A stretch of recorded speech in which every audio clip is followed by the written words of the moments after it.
এটা হয়েছে ডিম আলুর ডাল, অনেকে আলু ঘাটাও বলতে পারেন। এটা বিক্রমপুরের রান্না, ডিম আলুর ডাল বিক্রমপুরের রান্না।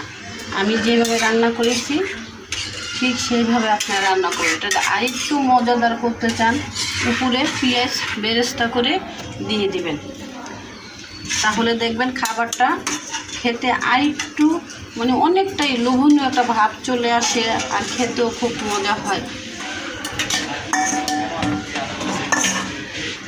এটা হলো পুঁই শাকের ঝোল। আমরা সব সময় পুঁই শাকটাকে আরও শুকনো শুকনো করি, কিন্তু আজকে আমি একটু ঝোল ঝোল রাখলাম। সবসময় একঘেয়ের খাবার মুখে তো আর রুচিতে ফুলায় না, কারণ এই বেশিরভাগ সময় দেখা যায় পুঁই শাকটা শুকনো শুকনো করে আমরা খাই।